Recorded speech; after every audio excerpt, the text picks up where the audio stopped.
A beautiful Friday night. Welcome and thanks for joining us. This is QTV News with me, Mamudu Gajaga. First, the main local, business, international and sports news headlines. In the local news, President Barrow is the guest of honor at the biennial International Soninke Festival.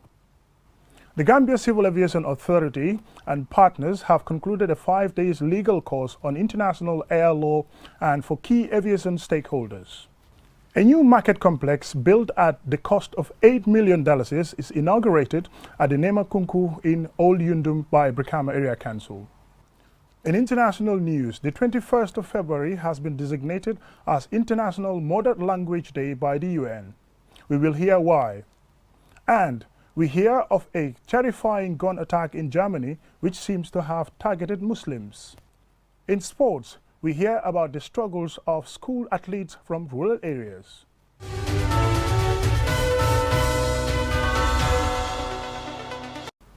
Welcome and thanks for joining us. This is QTV News.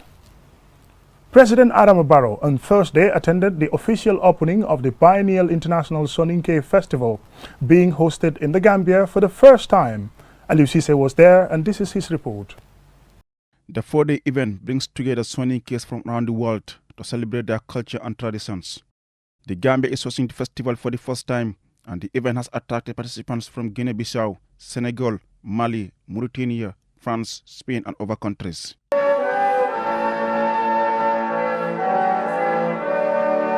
The colorful opening ceremony at Independence Stadium in Barrow was attended by Soninkes and senior government officials, including President Barrow of the Gambia, who arrived to a rousing welcome.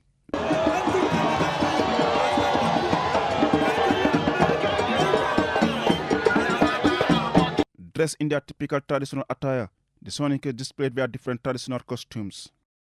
President Barrow was happy to see the Soninkes converge to celebrate their tradition and customs in the spirit of unity and oneness.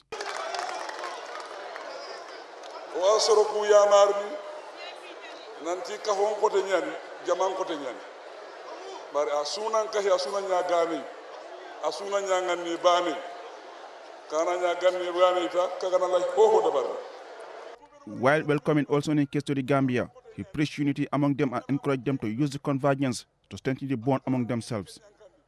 He implored them to continue to be hardworking contributors to the country's peace and development. President Barrow had personally given financial and moral support towards the successful hosting of the event, which has been widely appreciated by the organizing committee. During the 4-day interaction, they will discuss issues of interest to the Soninkes. Reporting for QTV News, I am Aliou Cisse. The Gambia Civil Aviation Authority, in partnership with the International Civil Aviation Organization, concluded a 5-day legal course on international air law on Friday for key aviation stakeholders. QTV's Ansumana Isoinyasi spoke to some of the participants and he now reports. The training aims to bring together participants from different countries to discuss and share experiences on issues affecting the aviation sector and to exploit possible partnership opportunities. It also gave stakeholders an opportunity to collectively review and update ICAO legal instruments in order to achieve collective appreciation and conformity across the board. Yao Nyampong is one of the course instructors. He told QTV that the course is designed to enable officials to comply with international aviation obligations.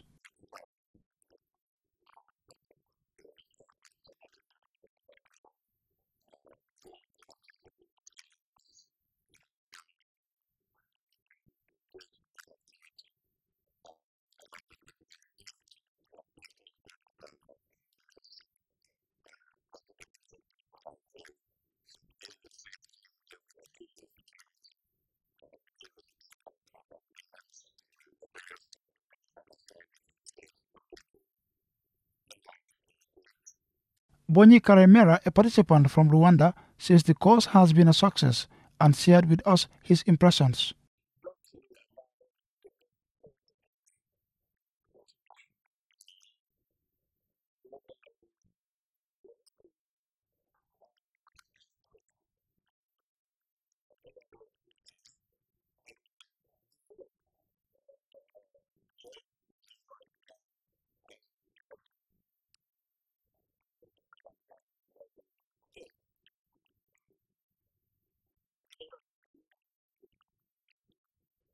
The legal advisor for the Banjul Accord Group, Safety Oversight Organization, Mary Tufano Eche, also a participant, explains the importance of such training for legal aviation authorities.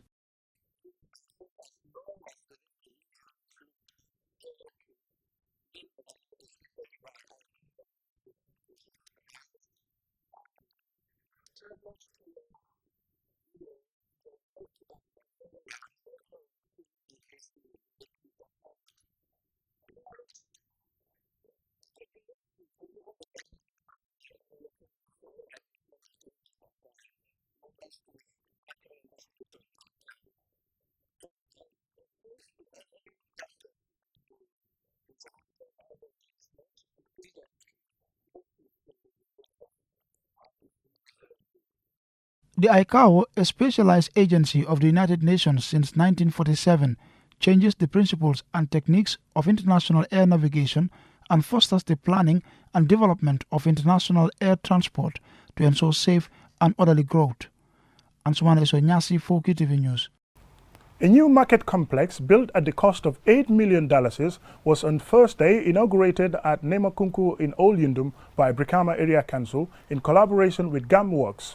The construction of the new market complex is part of the Council's strategic vision to support economic empowerment, poverty eradication, and create opportunities for producers, consumers, and businesses. A representative of Nemakunku Village Development Committee, Malik Sonko, expressed his delight. Previous years, our women of Nemakunku have been, encountering numerous, constraints, especially during the rainy season where you have water all over the market. Everywhere you go, you see water.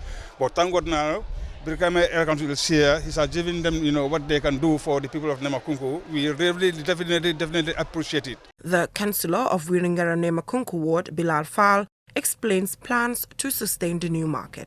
Being the first ever councillor of this ward after the demarcation through the IEC, I think this is a historic moment in my ward to have such a market within this locality of Nemakunku.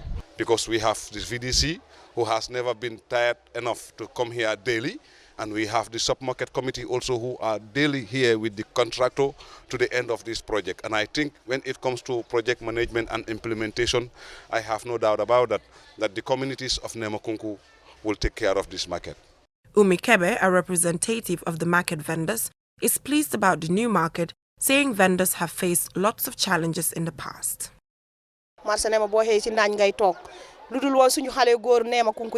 Before, we'd wake up in the morning to go and sell our products. We'd sit under the sun to sell. Then the youths tried and provided temporary shelter for us. With the intervention of the Brikama Area Council, we are glad that today we have received our stall keys. We thank all those who contributed to the success of this market project.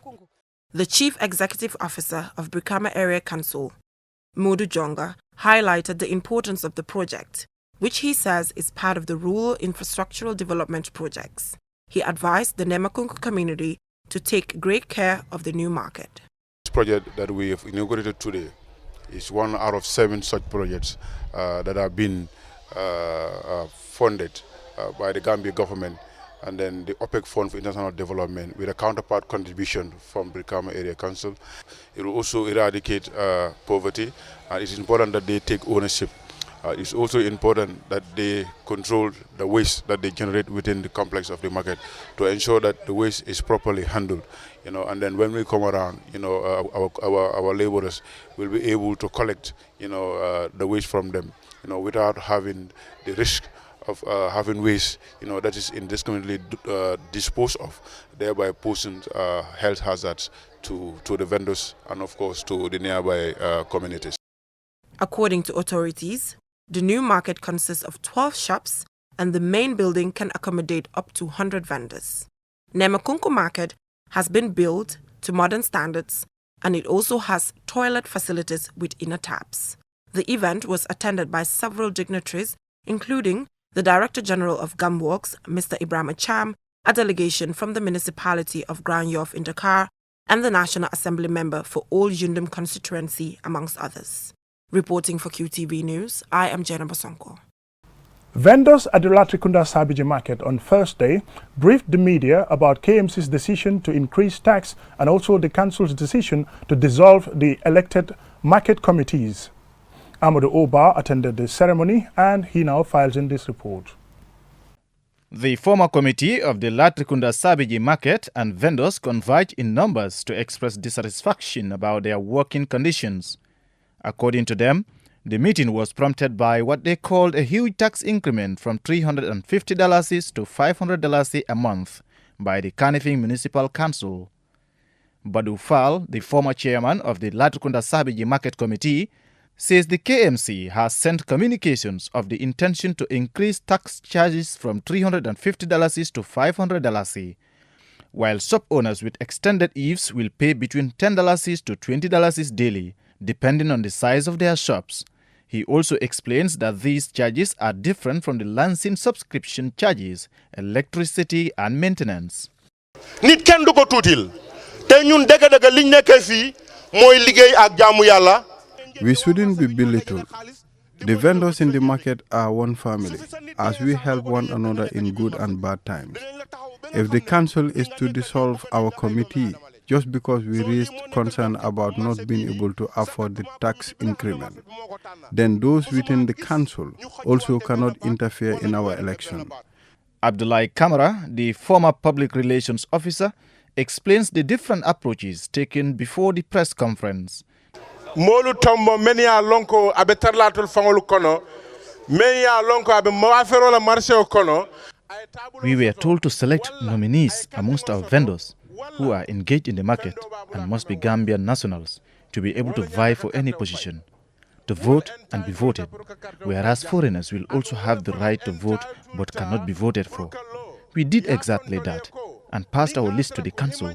To our dismay, the council cancelled our nominees, and the ward councillor, together with the market's manager and his people, visited our market to identify some vendors for the election, which we believe is based on those that will support the tax increment agenda. Fatunjai, a vendor, says looking at what she sells, she cannot afford to pay GRA and KMC charges. She also says that her stall was one of the shops that perished during a fire outbreak a few years ago and she was not compensated.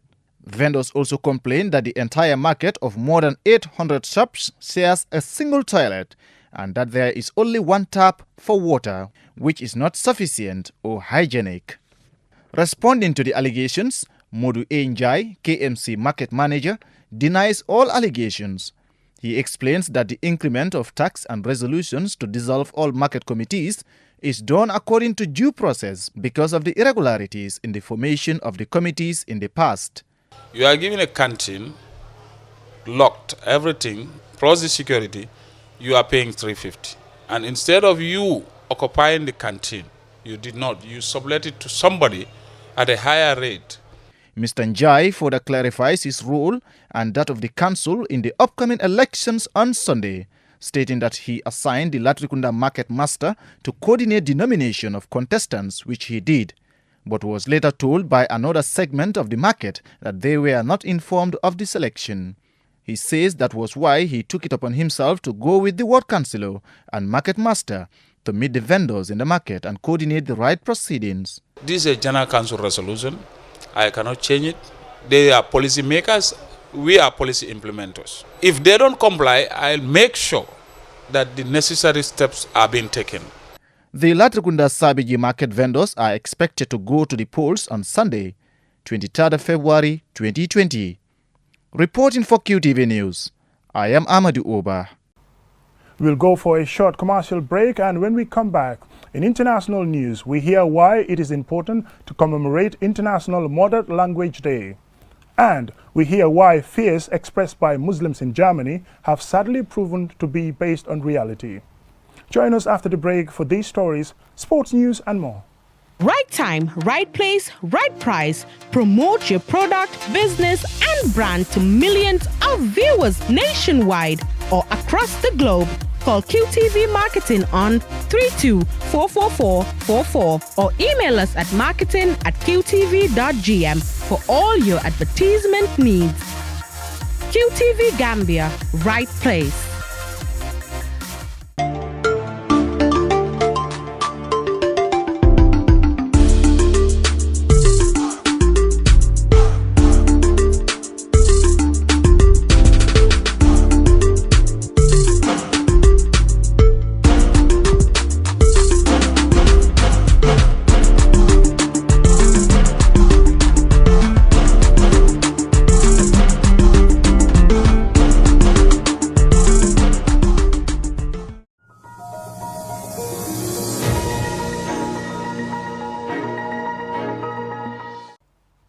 Welcome back and thanks for joining us. This is QTV News.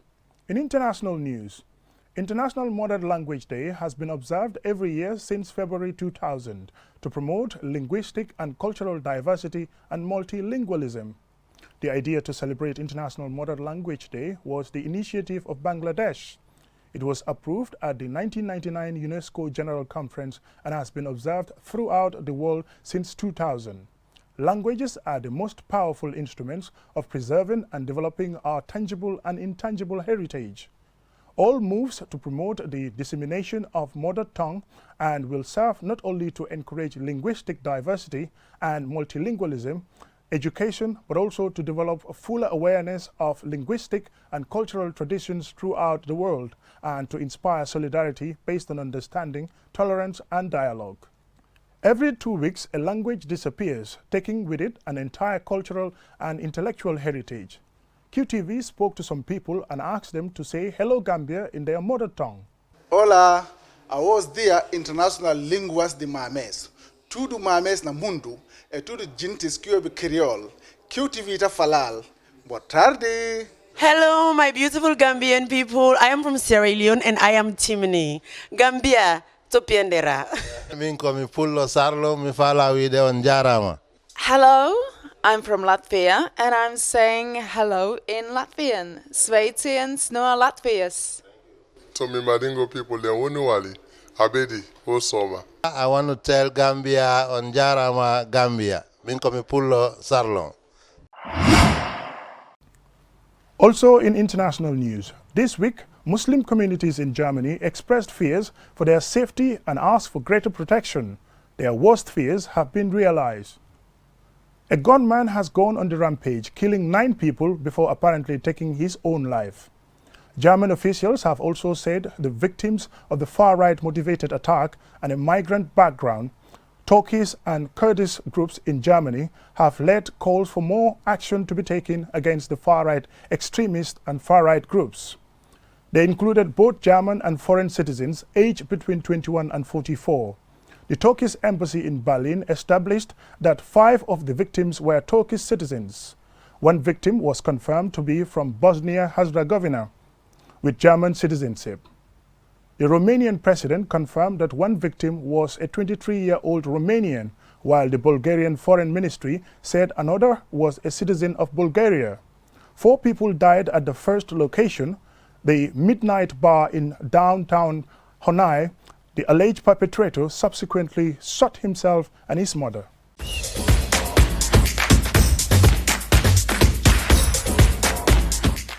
In sports news, the technical director of the Gambia Athletics Association, Aliu Cham, says athletes in rural parts of the country are at a disadvantage competing at the National Inter-Schools Championships due to lack of proper training facilities and the weather conditions. I was there and this is the report. Dozens of athletes from provinces will compete in the Inter-Schools Athletics Championship to be held in March this year, after securing their qualification spots. For most of them, the tracks at the Independence Stadium will appear new and unusual facility. They are used to running on sandy tracks and roads, most of the time barefoot or wearing only socks. That comes exactly to our national competitions. When we see this happen here, it's not our making. Left to us alone, we want to see every region have a complex, a complete complex, like other sporting nations. Then the athletes, before they come to the stadium, they have got a feel of a good track. But that also happens with us when we have our athletes, national athletes going international. 1, weather problem. 2, care, obviously welfare becomes a problem. You know, all these things are factors that hinder our athletes. The Independence Stadium is the only multi-sports facility in the country with standard running tracks. Most school athletes in the Greater Banjul are privileged to use the right facilities before the competition. This has perhaps always given Banjul athletes an edge over their rivals from the provincial schools. Despite these obstacles, some provincial athletes excel in the sports. I see that the potentials are here. We pick them up and obviously give them to the national team. The national team will polish them right, and use them for international events. In fact, that is the use, or that's the function of the school sports. We are the feeders, we prepare them and give them to the national teams to fine-tune them for international participation. I mean, there is no ground that is level. No ground is level. Here, Basse, Farefenye Stadium. Central and Upper River regions are highland areas with hills in some parts, making it a good terrain for long-distance running. The centralization of standard sports facilities, such as stadia with running tracks, could breach the huge gap between the athletes at schools in the province and those in the Greater Banjul area. Now to more sports news. Let's talk to Aliou Cisse. Aliou, what has been happening in the world of sports? Thank you very much, Gajaga. We're starting with CAF because a few days ago, the Confederation of African Football concluded a seminar for technical directors on the newly developed coaches licensing convention in the Moroccan city of Rabat. Among the participants was the technical director of the Gambia Football Federation, Sangdong. I spoke with him earlier before we came on air on the forum's importance to football. The problem was there was no control, and license were going left, right, and center. I can stay here and get a C or D or A license, but now there is a very restrict mechanism in place, whereas you must have to work for it and get it, and all the topics that are been covered in all these levels have been provided by CAF, and instructors certified by CAF, and all the number of hours that each course requires. For instance, here we had our D license that used to be shorter, we do it in 2 days, but now the D license are minimum 7 days. Then the C license are 14, 15 days, because it's all number of hours, 60, 120, 180 hours. So you need to cover the hours, and there's a CMS in place whereas they can monitor the number of hours you're covering based on the report they're receiving from the instructors of the course. So it's all about putting control in place. In boxing, 3 Gambian boxers are currently in Senegal participating in the African qualifiers for the Tokyo Games later this year. They are Musa Cham, Sandy Sam Sanyang, and Fode Bangura Baji. They are hoping to join Gina Bass, who is the only Gambian athlete to have secured a ticket so far for these Olympic Games in Tokyo. And finally, in the ongoing African Cup of Nations qualifiers, the dates have been confirmed for the upcoming matches between the Gambia and Gabon. Gambia will play away to Gabon on the 26th of March before the return leg in Banjul on the 30th of the same month. Earlier on, I spoke to the technical director of the Gambia Football Federation, Sangdong, about his views about the upcoming clash. We've got a chance that we haven't had for a very long time. When I coached the national team, I used to tell people, any day that we can count on players playing in Italy, Spain, England, and so on, then we can think about qualifying. We're getting close. It's not ready yet, but we're getting very close. When we coached the national team, we had most of our players coming from the junior leagues and so on, with 3, 4, 5. But now we can count on over 30 players that are ready to be, they're all waiting for selections. So it's a very good opportunity. All we need now is we all work hard and we pray that we'll have at least 2 wins. It doesn't matter whether it's home or away, we are sure of going to the Cup of Nations. Well, Gajaga, that's all we have for the sports news today. Back to you. Thank you very much, Aliou Cisse. Before we end this bulletin of the news, let's have a quick look at our main news stories. In local news, President Barrow is the guest of honor at the biennial International Soninke Festival. The Gambia Civil Aviation Authority and partners have concluded a 5-day legal course on international air law on Friday for key aviation stakeholders. A new market complex built at the cost of $8 million is inaugurated at Nemakunku in Old Yundum by Brikama Area Council. In international news, the 21st of February has been designated as International Mother Language Day by the UN. And also, in international news, we heard of a terrifying gun attack in Germany, which seems to have targeted Muslims. That's all we have for you in this bulletin of the news. Join us tomorrow for more news. Have a pleasant night.